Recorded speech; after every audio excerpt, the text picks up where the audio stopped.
Hey everyone, thank you for tuning in. We are live with one of our Creative Forces series. Thank you everyone for watching. There will be opportunities to ask questions. I just want to mention one thing is that we are having a little bit of a technical problem with our image live stream. So you will hear our voices. We're going to treat it a little bit like a podcast, and then we'll be sure to show you a lot of images. 1 second, the audio is a little bit distracting. So we're going to keep it like a podcast. We're going to see images from the look, and we'll also take a look at some video as well. Okay, sorry guys, here I am. Okay, now we're back to, again, live with our Creative Forces. Thanks everyone for hanging in there. I'm going to introduce my guests. I'm really lucky today to be joined with Colin, Watkinson, ASC and BSC, and Ben Whaley. Thanks guys for joining me. Hello. Hey Megan, how you doing? I'm doing well. How are both of you? Good. Yeah, very well. Thank you so much. So let me tell the audience a little bit about you, and then we're going to find out more about what it's like to work together as a DP and DIT, what your workflow is like. So I'll introduce Colin first. Colin Watkinson, ASC, BSC, is a cinematographer whose first feature, The Fall, was described by renowned film critic Roger Ebert as one of the most astonishing films I've ever seen. That film is really beautiful. If you haven't seen it, I would definitely check it out. He has worked on a mixture of film and television and advertising as well, and his willingness to throw himself into every venture, no matter how bizarre, is famous throughout the industry. So maybe we'll hear a little bit about that. He has lensed all 3 seasons of The Handmaid's Tale, and that will be most of what our case study is about today. So thank you, Colin, for joining us. No problem. Nice to come. We're also joined by Ben Whaley, and he is the DIT on The Handmaid's Tale for all 3 seasons, and was also Colin's colorist for the award-winning indie feature Off the Rails. And he is currently based out of Toronto, Canada. Ben, thank you for joining us. Hi, thanks for having me. So we're really excited to have the 2 of them today because we're going to really focus on the look of The Handmaid's Tale, how it's created with their collaboration and what that is like. And like I said, you could also type in your questions, and we do have a moderator that will be chiming in and asking those questions. So I think a great place to start is, hearing how the 2 of you, what your relationship started. How did you first work together? What was the collaboration like? Go on, Ben. How did we meet? Well, it was pretty late into production, pre-production for Handmaids. It was our first project. I think we had 1 camera test day, and then it was straight to set. It was pretty, pretty quick. And then Ben wasn't slated to be the DIT. So Ben, Ben was there was there's lots of great talent in Toronto, and Ben was eventually came onto it because the original person who was put up to the show couldn't join the show immediately. So Ben came on the show, and within 2 days, it's like, what are you doing for the rest of the year? You're not going nowhere. And it pretty much went like that straight away. And it was a great collaboration from the get-go. Ben really jumped in, and it's been strong ever since. It's great. That's great. I like how you said, okay, I'm going to keep you. You're on the show now. Yes. So why don't we start with that? I know we've got some images from the camera test, but before we look at the images, I know I myself and everyone is always interested in what a camera test is like, especially with it being Hulu and any tech requirements. So were there things, that you had to figure out in terms of your workflow and, Ben, gear that you needed from a DIT standpoint? Yeah, well, so we started off pretty clean. I had actually, we were trying to, because we knew that there were certain technical elements that we needed to hit from Hulu. I was trying to actually bring in ACEs at the time, So the camera tests, these are all using ACES color space, but we ended up landing on CDL LUT, so that we just because we were able to be able to move pretty quickly between our workflow could change to suit what we were shooting. And we also, I guess Colin can probably speak to this a little bit more. We loved what was happening on the interior test stills. The exterior, we still kind of weren't really sure about how that was going to shake out. And you can kind of see it going bluer, and that was something we didn't end up landing on. The stills up? Yeah, Avery, we would love to take a look at the stills that we have. So, okay, got it. So here we are looking at one of your carts here. Ben, tell us about this. Oh, okay. Yeah. So this is actually my season 2 and season 3 cart. I had a smaller cart that I built for season 1 that was a little bit. It was great at getting into small corners, but it really didn't work for the type of collaboration that Colin and I ended up doing. It needed to be a space that you could comfortably have 2 people kind of side by side. So the smaller cart design didn't work. So Innovative was the choice. And I actually, I didn't like, at the time they had these monitor mounts that were sort of like swing arms. And I decided, I just couldn't have that on my show. I was doing ramps a lot. And I just wanted things to be sort of like tacked down. So I ended up building a mount. And then actually the design was picked up by Upgrade Innovations in Vancouver, and they're making it now. So it's kind of like the cart that you see there is really sort of like what it had to be for the show. It also has quick releases, so I can take monitors off and away, so that if we're working up flights of stairs and things like that, like I can keep close to Colin, and it's surprisingly modular for what how it looks. Why don't you tell us, with that cart there, with that amount of equipment, what workflow, what you can do with that cart? You know, it's just give it a quick 30 seconds of what you were able to do. Yeah. Well, so the first thing to speak about is that this is a live grade cart. We ran color boxes, Teradek color boxes on the cameras. So we had LUT application at the camera, and we also had remote camera control. So and the great thing, we were shooting with Alexa Minis, so it had internal NDs, and we also had the iris controls back at the dick cart. So we were really able to let Colin kind of run with his camera, because he really likes being on set, and a lot of the more technical decisions, just keeping exposure proper, and marrying that with the grade was happening, kind of behind the scenes. It also has video receivers on the backs of it. So sometimes I would be linked into to Marty, our video guy. He would be giving me feeds, but if I needed to, I could break away from our leads and roll closer or roll around the corner, without much notice. We weren't really tied down as far as set infrastructure was involved.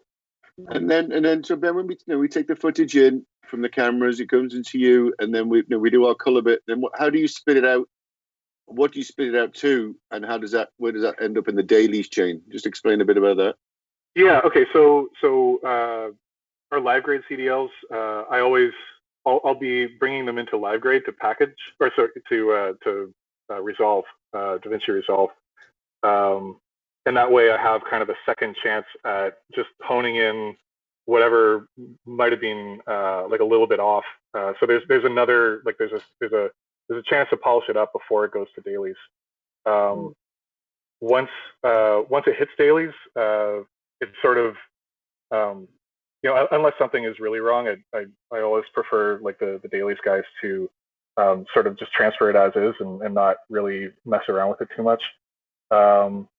And that means that once it gets to finishing, because our colorists, our facilities are actually the same facilities that we use in dailies.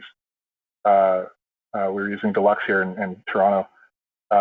Everything kind of it came up the way that that it had left set. So let's go back to the test stills. Can we put those up, please, Avery?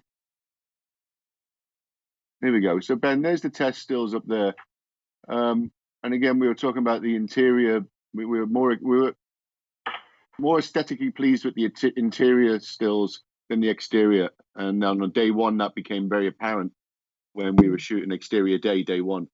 Yeah. Talk us through how we then, what we then did. With Reed, there was we had a reaction to the grade and exterior that it wasn't exciting enough for us. Mm-hmm. So we asked Ben to really push the color differences, and he really did. And I think he thought, correct me if I'm wrong here, Ben, you went so far that you thought we would honk up, but we didn't. Mm-hmm. And we really enjoyed the direction that he went. And that's why I think if you want to roll the season one opener, where we got to, we were really happy with the what we'll talk about next. Ben will talk about how we stretch the grade. Yeah. So something to take away from the test stills is that there's a little bit of, in this case, green pollution, while keeping the skin tones very natural, or they're not polluted by the same color, and that's sort of that stuck, and also the vibrancy of the red. But when we tried to actually apply it on the set floor, it didn't really do what we wanted it to. So there was a lot of when we actually landed on something we liked, it ended up being very forced, which sort of fits into the thematics of the show inside Gilead. It's the grades are there to accentuate the costumes. The costume is, inside the format of the show, the costume is the identity of the person.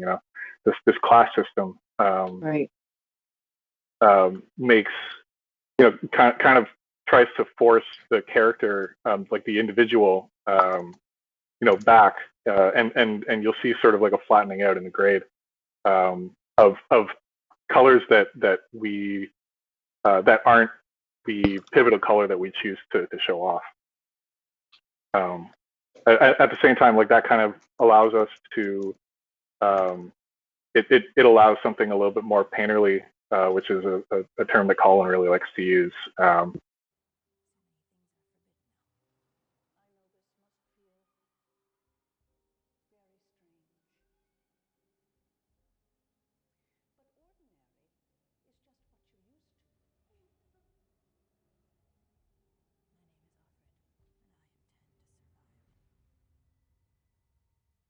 Thanks for watching that, everyone. I love that season one trailer. I think you really get, a feel for obviously not only the content, but all those different looks that we're going to talk about and dissect a little bit with the different worlds between the present with Gilead and flashbacks. Mm-hmm. So why don't we take a look at more of our different looks here? Ben, would you want to go into our Gilead look, or do you want to take a closer look at the camera test stills for the audience?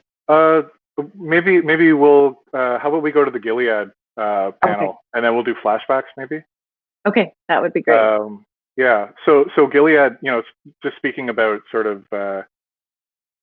forcing these colors to the foreground. You can kind of see it pretty well in these couple of stills of the Gilead area. Ben, just before we go on there, just so the viewer knows here, in these Gilead stills, the top left corner is obviously exterior Waterford House on the location. Top right is Offred's room in the studio.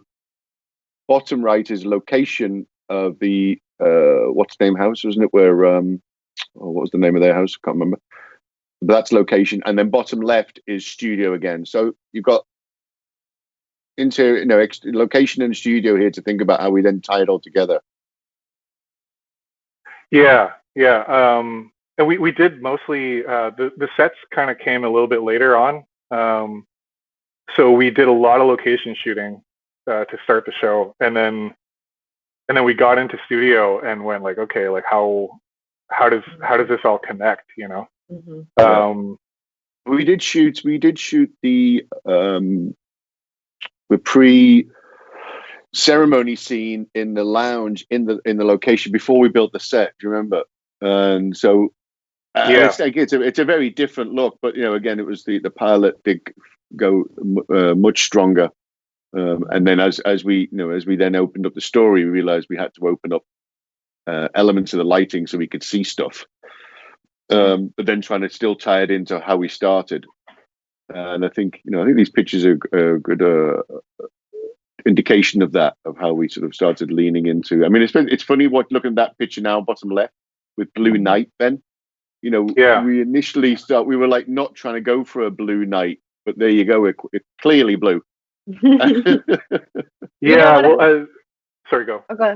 One of the things I was thinking about as you were describing that is, you had a pretty short camera test. You just met, right? And I know obviously the demands of TV is usually a fast timeline. So, Ben and for Colin, when you've got the interior look down, now you're in a different location. What is that collaboration like in terms of the look? What we did have, Megan, don't forget, it sounds like we were like working fast and loose, but we had Reed Morano, who had this whole show grounded inside her head, with the from the colors of how exact the colors of what the red should be. She was so particular to her and working out what the material of the hoods should be, the bonnets, and how translucent they should be, and how much light they should. So there was a lot of thought that went into everything before we went into like trying to create it on the screen. But and all those elements like added up, and it all came out. And even though Julie Bergop's texture on the wall and the color was just phenomenal. And it's how we decided to light it and how this all came together was all the sum of the parts. Right. So you had a foundation that always kept you, very kind strong foundation. Yes. Right. Which is definitely important, especially as you do have to run quickly with production. Yeah. I mean, also, I mean, we were because there's such a strong base, it allows us to sort of riff off of what they've already put down. So especially in the early days, like you can see in these stills, there's a lot of variation with contrast and color throws. What is like your white balance or where do your blacks land? And we were able to take a look at kind of what we were given and look at the script, and at the time like make something new, try to make something original and unique out of every scene that we rolled up to. And as the show went on, we were able to refine that into like what some common elements of what the show should look like. In the early days, it was really just try to find something that works for the scene. Let's go to flashbacks, and then we can see where we took from Gilead to the flashbacks and how we decided to treat that. Yeah. That's great. I love seeing the grid here. Again, top left that was day 0 shooting in the aquarium in downtown Toronto. That was a Reed idea, and it was as a flashback, and it was really beautiful. And then right is in the location in the beaches in Toronto, and bottom left again is Toronto exterior beaches, and then right is the same location as top right. So let's talk about the aquarium, Ben. And I don't think if we took any lights in there, it was really minimal. It was mostly available, and that's kind of where the flashback ideology started. Of available light. So, and even so, yes, there you go. And if you go to the next one, we lit it at a time of day, and then didn't really relight it. Right, and so we'd choose camera angles to this particular. Then we'd choose angles that the lighting would still work, and that's kind of how we dealt with the flashbacks. Ben, would that be true to say? Yeah, absolutely. They would be beautiful, but we wouldn't tune them up like we did in Gilead. When we go into close-ups, we would choose angles that would work. Unless it was a desperate situation where we literally can't see anything, we would always try and treat the flashbacks as we'd light them and then shoot them. Yeah, like speaking specifically about color, we chose the flashbacks to have to be obviously more natural, sort of like a cleaner white point, and more saturation overall, which would allow more colors from the environment to sort of come through. And I guess the thinking was sort of as though it were a memory of a more normal time.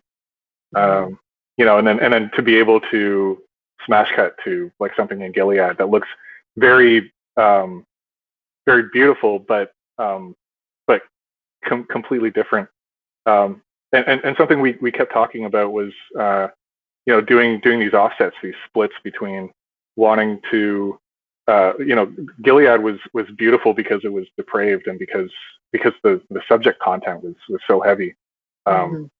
And the flashbacks were sort of the opposite, where we wanted it to sort of have its own life and not try to affect it too much. Right. And we do have a clip we could take a look at. It's the beach party clip, which is a flashback. Would you like to see that? Yes. I think you get a good feel with this one, what Ben's talking about with the feel of the flashbacks. What was interesting, Megan, and I'd sort of learned this from the fall with Lionel Kopp, is that when you're switching between very strong looks, that in the final grade, sometimes you have to sort of meld one into another. If you just do a hard cut between grades, it'll jar so much that your brain will take the adjustment's too long, right? And you have to kind of like dial it down, like a shot before, and then dial it up, into the next scene, and you kind of build up. Right. So kind of like a transgression into that. So there's more of a connecting transition. Element. Yeah. You ease the eye into it, so it's acceptable. It is what it is, but it's like you don't jar. Yeah. We also have a clip of Gilead going back into a flashback into the aquarium shot. Actually, if we go to 101 Bath, we can see sort of some maybe almost a minute of Gilead, and then it shows flashbacks to the aquarium and the treatment of the different types of blue. You can it's a common type of blue between the two, but it's graded in a really different way, much more vibrant inside the aquarium to kind of show off a bit of normalcy. So let's take a look at that one, 101 Bath. But I was going to mention blue because I noticed that in the two different grids of the different world. Yeah. Being a connecting color in a way. Like they're treated differently, but you could see it as a connecting color. Yeah, I mean, the aquarium, especially like this like sort of saturated blue green. It's to me it's sort of a little bit more lively and a little bit real. Real. And then the blue that happens in, especially like the still that we had under Gilead, there's a harshness to it. It's also very saturated. The scene itself is sort of like a horror movie kind of throwback. It's a very forceful blue, but it's much more like tight. Like you have whites on the highlights, and then blue in the mids, and then everything else is just black. You know. Yeah, it's very immersive too, I find, with the flashback. So the audience, I mean, the whole show, you're kind of in her head, right? So the flashback is more immersive as well. Yeah, Colin, do you want to speak to maybe like different types of camera work between Gilead and flashbacks? Yeah, I mean, yeah, this I think everyone knows that the symmetry to Gilead, or the formalness to Gilead, and that's, I think formal is a great way to describe its color as well. Like,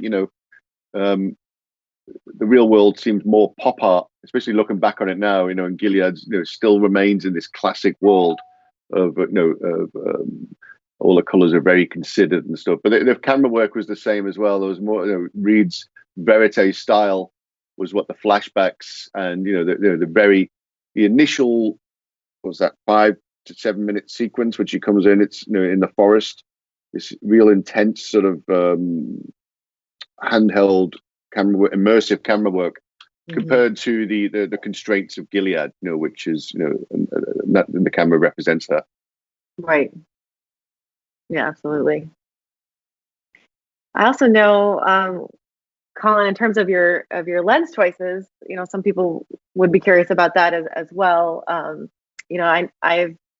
seen that you use a different lens for Offred. Is that true for the flashbacks as well, or was that something that was done more so for Gilead? That was done it was initially done for present day immersive into June's head, was what it was designed for. Reed said, we should, what if, how do we separate it out? And we worked out, we had this 28mm Zeiss 2.1, which, was part of the kit, but, it was because the kit was Canon K35s, the 28 didn't fit. It was just slightly, it was a little bit harder to grade, a little bit harsher on the contrast.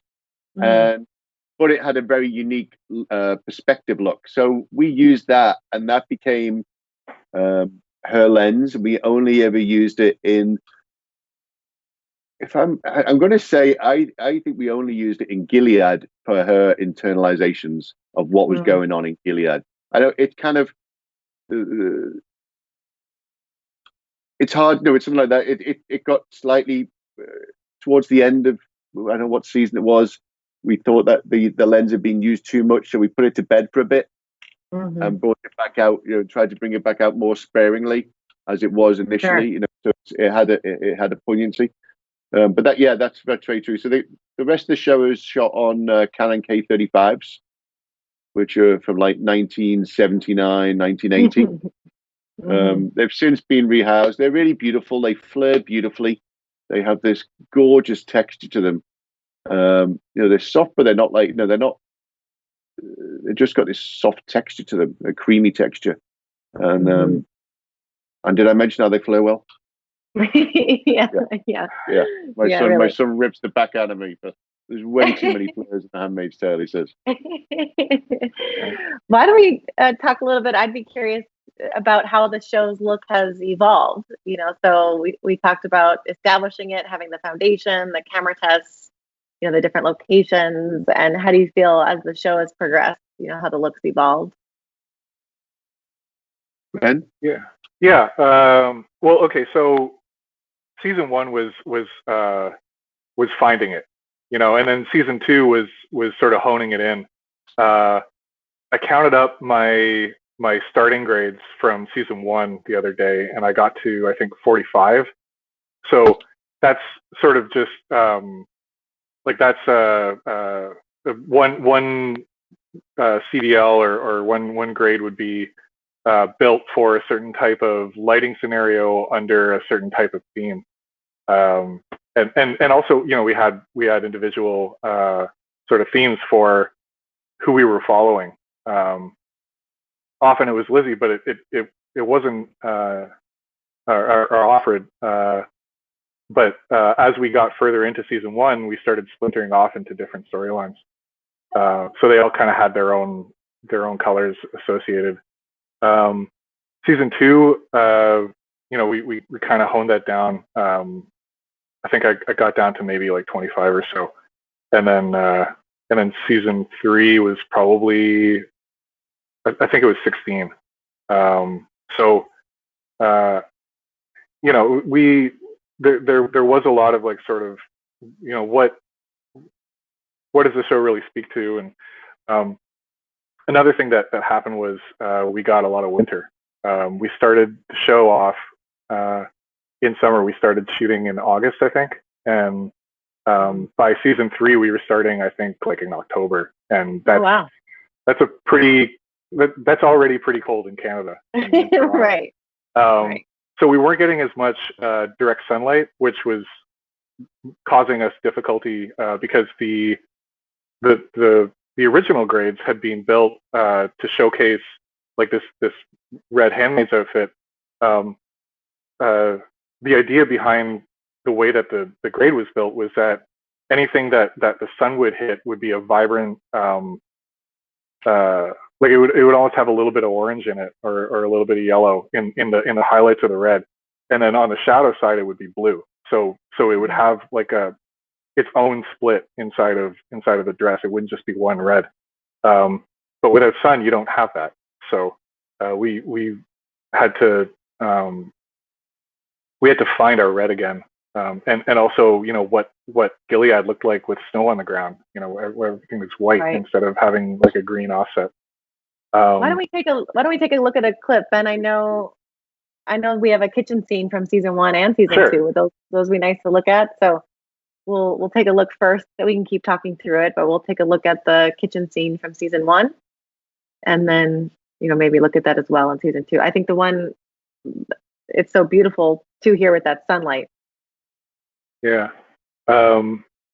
In season, so the kitchen set was obviously a set piece, and I think it's a good thing to talk about with Colin's focus was always to keep things active and not have the same lighting setup for the same set and just walk in and turn it on. And between these two clips, once we get to season 2, 206 Kitchen, we're going to see the same place look very different. I think we should also talk about we were using smoke to show our sources, but also to create depth. And our depth of field was helping with that, but the smoke was really what carried it. It created layers inside of the frame. Yeah, you really see the depth there in this shot. Yeah, we were able to treat things very separately because our light would sort of would pool in areas and give us separation in color, but also in luminance. So now we're taking a look at the same location, the kitchen, but this is from season 2. Yeah. Very movable sun in Gilead. Very, Megan, do you think about that? When you're shooting a set, and if you actually thought of the real sun path, you wouldn't get nowhere near the lighting you want. How much do you bear that in mind? Because obviously you can see that I didn't here. Yeah. No, I mean, I think that's a good point. I think, in film school, people are taught, okay, light has to be motivated. And so you're coming up with this storyline. Okay, the sun's here, the moonlight's here. But I completely agree with you. I think once you start, really getting immersed in a story, and especially this story, with time, I never really even noticed that the sun was different. So, and to me, the sun speaks so much in this piece because it creates this stark contrast. Like, the sun is so gorgeous, and and then we have these shadows, and we also know the turmoil that she's going through, right? So there's kind of like this contrast. I mean, I always thought since Days of Heaven that we can do whatever we want, and it's like again, it is the immersive part of the storytelling that's important. The lighting shouldn't be noticed, right? That's the it should be what we're looking at, why we're looking at. But it's like this is a great example of this kitchen having we never got bored shooting this kitchen, really, Ben, did we? We'd shot in there a lot, and even off Red's room. I mean, that place was tiny. I mean, I think there's a couple of times, and we really enjoyed when we burned it down in season 3. Yes, we did. It did shoot. It was with this, it was like a freedom. We could do whatever we wanted in terms of where we put the sun, and it's great. Yeah, that's wonderful. This kitchen was beautiful, though. The texture on the walls, look at it. It's just like it kind of lights itself. Yeah, those windows. Mm-hmm. We had a lot of horsepower, though, as far as lighting was concerned, and we were using very, very powerful lights, so that our fill would basicbasically like be the bounce inside the room, and you pick up all these colors off the walls.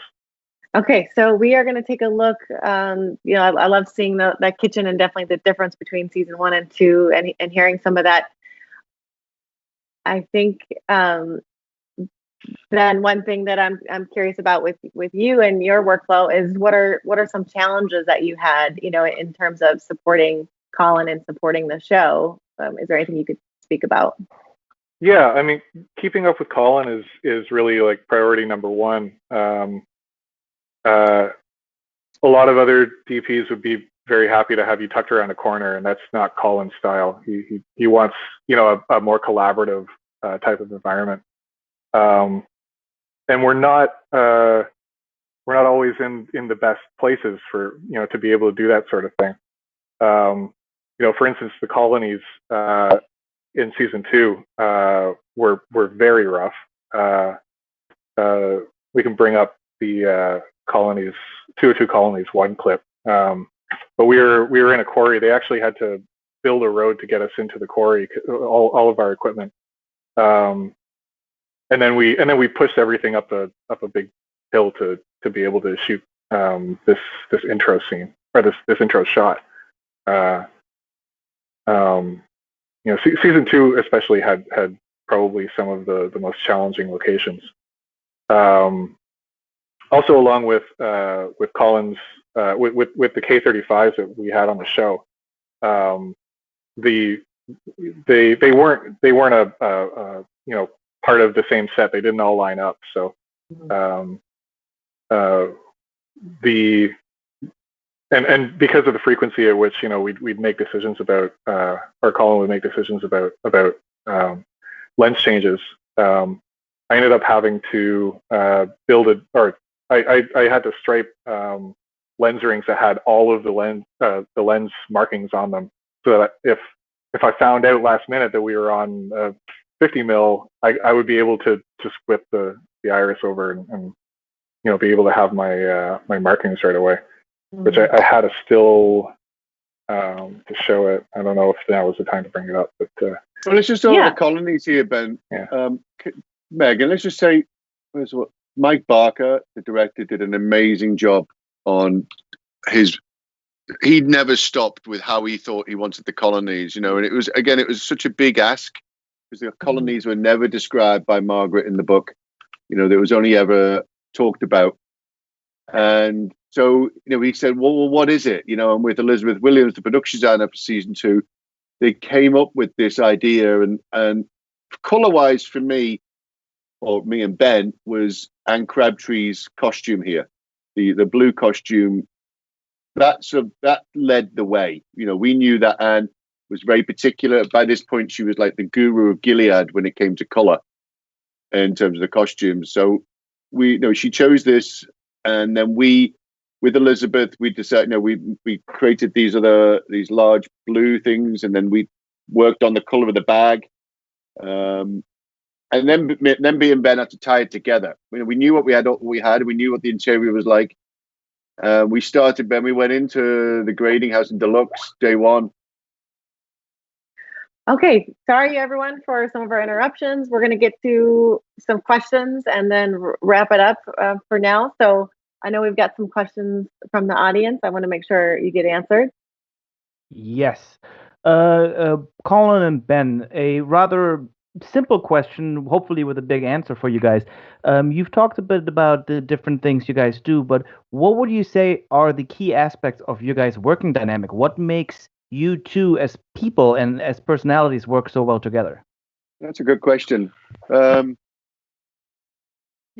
think with Ben as a DP, I felt a trust initially. I wanted to try something very different with Handmaids, and the trust with him came very quickly.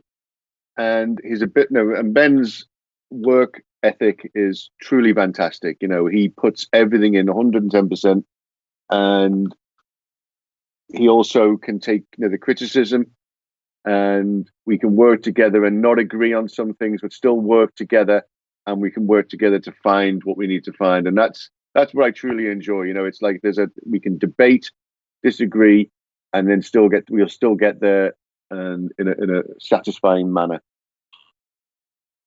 Yeah, that's nice of you to say. What I really get out of our relationship is that money.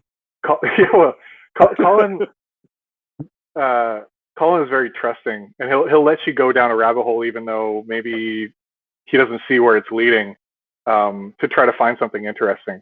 I think we both share a distaste of keeping things the same. One or both of us will be upset and we won't know why. We'll look at something and go, it's not right, and I don't know why. And then one of us kind of spins off and tries something else and goes, okay, well, yeah, that's a better way of going at it.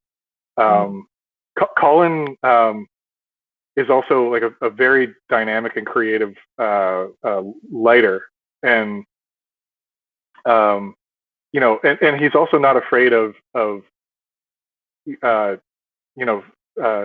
tearing something up to do it better, to do it correctly, or to follow a new idea. So sometimes when we find our backs are against the wall, there's no preciousness with what we've built. It's really, does it service the show or does it not? And I guess the same with our disagreements or our discussions creatively. There's an inherent understanding that just because I don't agree with you doesn't mean like that it's a personal problem. It's like we're both trying to find what's right for the show. Mm-hmm. Yeah, I like hearing it. It sounds like you got to do a gut check, right? Like, does this fit the storyline? Is this right for the show? And you guys were on the same page about that, and working together with that. That's great. Yeah, there's not a whole lot of room for an ego. It's really like it has to be right, and the final product doesn't care about what you hold dear to. Oh, well, this is the way that I light, or this is the way that I set up a grade. Like the show doesn't care about that. It has to be correct. Right.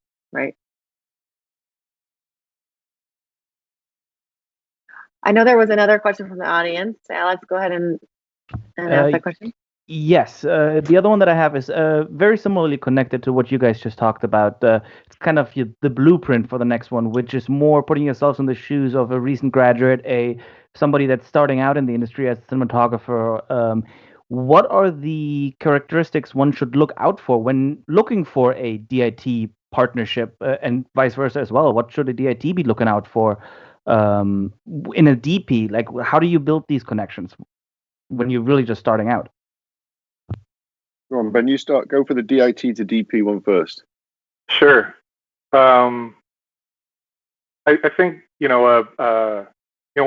I go into an interview, I'll be trying to at the same time as trying to sell myself, I'm also trying to listen to how some people kind of see it as their secret sauce, and they feel as though they have to do everything themselves. And I think that a partnership between a DP and a DIT is really kind of a behind the curtain sort of thing. Like you have to be able to be honest about where you're coming from and what how you're motivating something, because that other person is trying to pick up the slack and try to get you to where you want to be quicker, make you happier quicker. So I'm always on the lookout for that, as well as sort of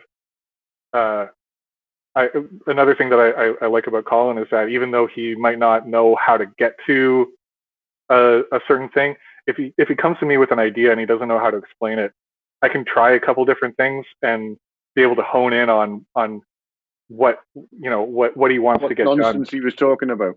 Well, it's sometimes it's difficult. These creative discussions, having them in a technical sense, it's and we develop our own shorthand, and it's sometimes difficult to develop that shorthand quickly with someone that you're starting out with from scratch. Yeah. But there's a different type of DP out there that wants to create chaos and thinks that the chaos is sort of the precursor to something great. That all you have to do is mix everything up, and then what comes out the other end is somehow better. And it's, in my opinion, or in my experience, it's not true. I'd really rather have someone that has something in mind, even if they might not be able to explain it perfectly. Mm-hmm. Right. I think for me, when I look for a DIT, I mean, if I'm going to think of it as if I was going to go back, I mean, DITs came into my life in like 2010. I did my first Alexa commercial in 2010. I guess I've worked with DPs before that, with DITs on when I'd worked on various other things. But so I didn't have one to initially. So if I was going to go back and tell myself back then, it would be, I think it's useful that you both have a similar sensibility, so you're not fighting each other to begin with, in terms of what you both like, of how much what you like in terms of contrast and color, and then it's a decision of like how you like to work, and the type of DIT that you need to work with to so you can work how you want to work. Like, do you like to spend a lot of time in the tent? Do you like, some DPs like that, and or do you like that you want your DIT to run with it more? Like with me, Ben does a lot of work behind the scenes, which allows me to be on set, and so choosing the right type of person that allows you to be what you want to be on the set, I think would be the answer to that question for me. Yeah, absolutely. Okay. It sounds like you guys have really, got a great working relationship going on. Yeah, we do. Yeah, we can speak very openly to each other. Again, sometimes that can be not the easiest thing in the world, but it means we just get things out in the open very quickly. Right. And I think on Handmaids, we tried to do that all round. It was just, it was a show that we just decided to be open about our creativity and did we like something or not. And, again, that, maybe sometimes a little bit more thought, put the filter in a little bit, and say it again. But say it a different way. Well, talking about working dynamic, and you brought her up earlier, and how integral Reed Romano was in creating the overall aesthetic of the show. Now, for those that may not be familiar with her, she has a cinematography background and functioned as the director on the show. How did that impact your working relationship, having a director that has that background compared to directors that do not have a cinematography background? Yeah, it's,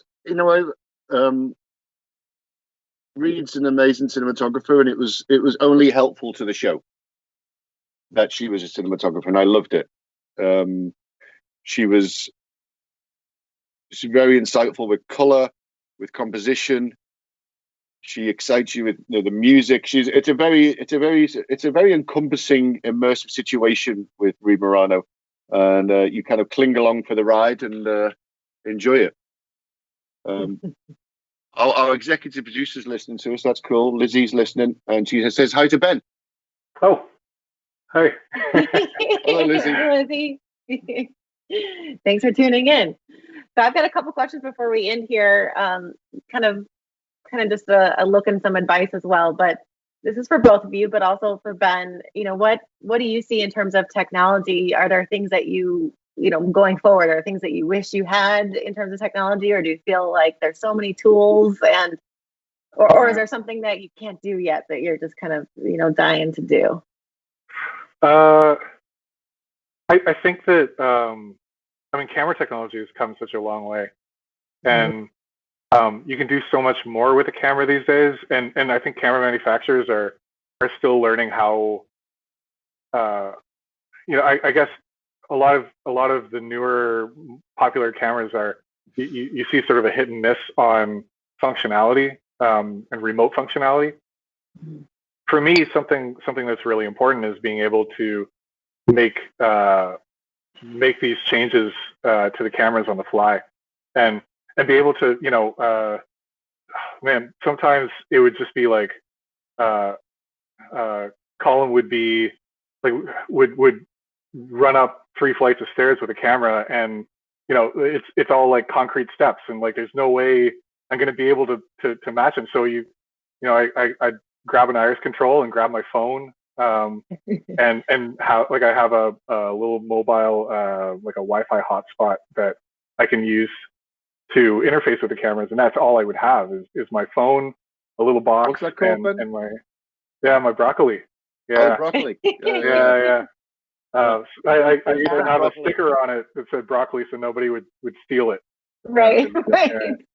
I don't know how we got to that name. You don't like broccoli, or what? Yeah. No, nobody likes broccoli. Come on. So trying to make it a bit unappetizing. But to be able to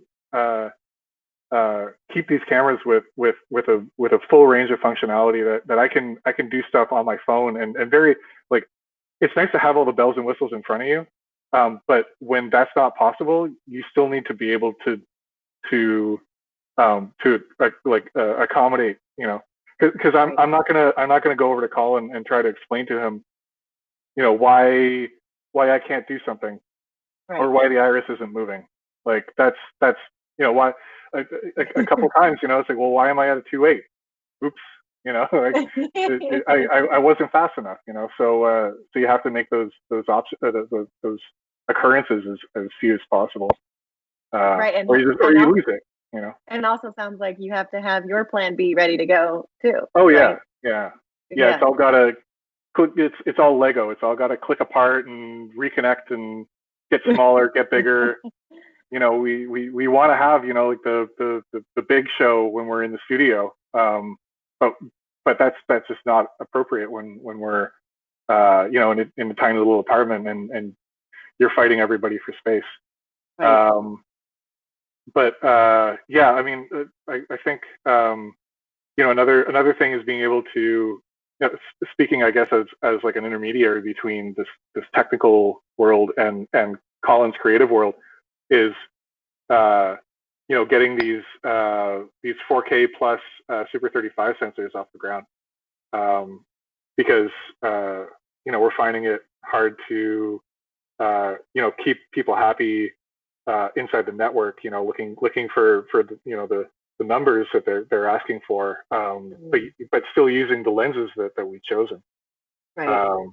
Because to me, that's you can't mess with that. Like if you choose a lens, that's a like a sacred creative plan, and to have it being struck down by something as silly as like, oh well, the camera doesn't do that. It's like, so it is a big hurdle technically to get to that point, but I think that would probably be the next big thing. Yeah. Can AbelCine give us any dates when Ari might be releasing a... I'm certainly not allowed to say, not even if I know. Yeah. Come on, let's do an exclusive. That's why everyone's tuning in right now. Yeah. Ari's camera released today, 23rd of June, under the... We need Colin. it, come on. Under duress. Yeah. We like Sony's camera too. We do like Sony's camera, Ben, and we actually, we should say that actually. It's not... We switched cameras on our last show to Sony Venice because we had to, and we're getting great results. We should say that.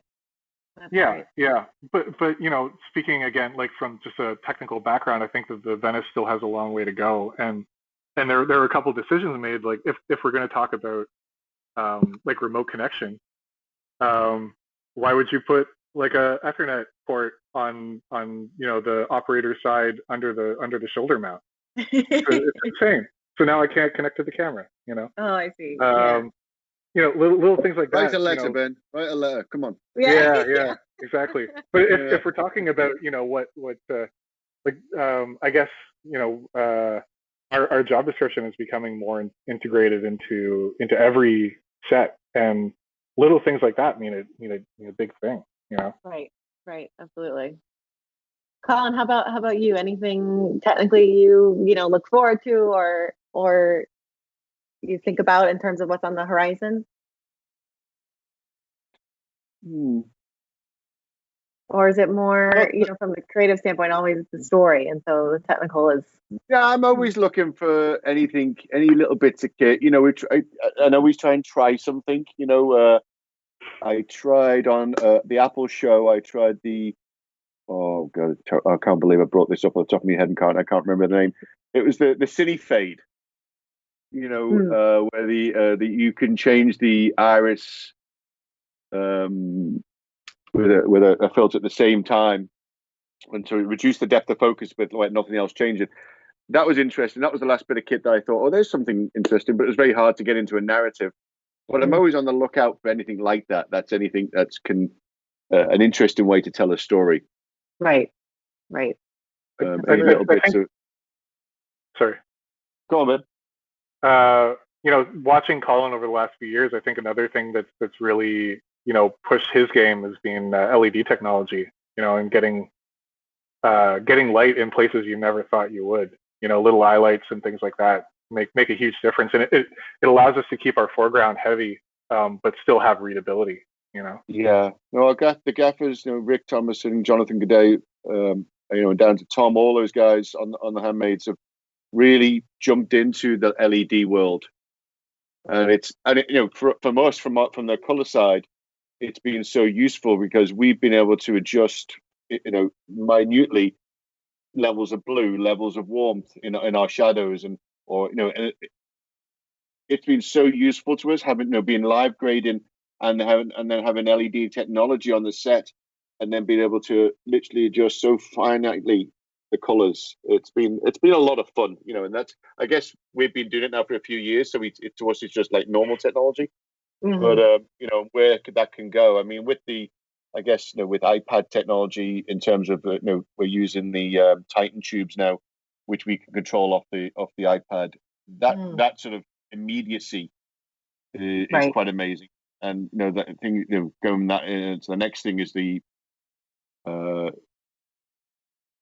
screens. Who's it made by? The guys that do Fortnite. That's amazing technology, and you can see it happening right there, where you've got you put your backgrounds onto the screen, and the cameras are attached to it, or not attached, but the screens know where the camera is, what lens is on, and then you can focus exactly what background it needs to, and make that image the best it can. All that technology is fascinating. Yeah, virtual production with the Epic Games and what's the engine? What's the engine called, Ben? Unreal, yeah, that's it. Yeah. It's that's exciting stuff, Yeah. Getting away from blue screen and green screen, that's exciting, because that's it's so much better for us. Right, absolutely. It'll open up, so many different ways and effects that you can do. Yeah, and I think with natural, the way cinematography is going much more natural, those screens are going to help us a lot more. We can again. I think it'll just advance cinematography a little bit more. Right.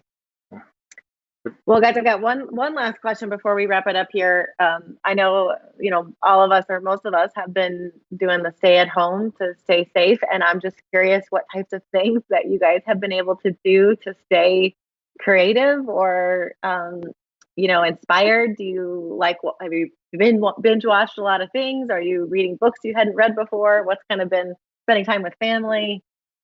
Yeah, just doing a lot of, and we've done, I did a dog food commercial with my dog and my family. That was fun. And then, Wow, that's and then amazing. shot a short film with my son for his senior project. That was fun. But I do have a question for Ben. I want to ask Ben who his favorite actor to work with is. Good question.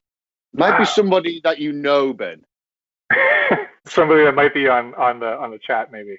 Maybe it might be. Yeah. Don't screw this up. Yeah, I mean, like without any prompting or anything, I would have to say Lizzie. I mean, it's hands down. That's got to be the one. Yeah. Okay. And, did you think David Lester would think the same? I think he would. I think he would. David's listed as well. David is our third AD, and who rose to our first AD in season 1. He's the most amazing guy, great filmmaker, and hello to David. Yeah. And hello to Liv. Yeah, hello, Lizzie. Yeah, she looks. I mean, she seems wonderful to work with, and she's also executive producer on this. Is that right? Yeah, she is a great leader of the show. You know, and the show has a great energy because of her, and it's infected everybody. Would that be fair to say so, Ben? Absolutely. You know, she's just so so professional in such compromise, like in the content that we do is so delicate, and to have someone that sees, you know, I guess set from like a third person perspective, even though, you know, she's so close to you know, to the center of it all. Yeah. It's something unique. It's I don't think I've seen it, you know, before or since. The show's got a lot of great people that sort of, you know, Mike Barker also came in and really sort of like grabbed hold of it, you know, and you got Bruce at the top and Warren, who just sort of like, you know, keep the whole thing on a steady ship. It has a great team. It's a fun show. Yeah. It's a really fun show to work on, that's for sure. I mean, but fun as in. And they're all watching. I shouldn't have used the word infected either. I don't know. That's amazing. Yeah. That's wonderful. Ben, how about you during the stay at home? Any extra time you've had? Yeah, it's nice. We Colin and I were on the road. We were hopping around from location to location for a couple months before this all happened. So coming home and seeing my wife and my cat again, that's huge. It was I thought, you know, I might have a little tiny, you know, couple days stopover before going to the next place. And to have this kind of time has been, I don't think I've taken this much time off work before, so it's kind of nice. Right. Yeah, you know, and just being able to catch up on movies that you know, that's another thing that people kind of try to, or that people gloss over, is that, you know, a lot of film technicians don't have time to watch films. You know,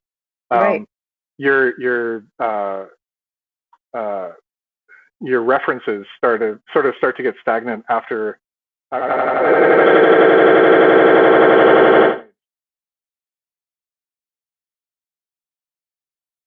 lot of movies that people that are coming up now consider as you know, primary reference. So it's good to watch.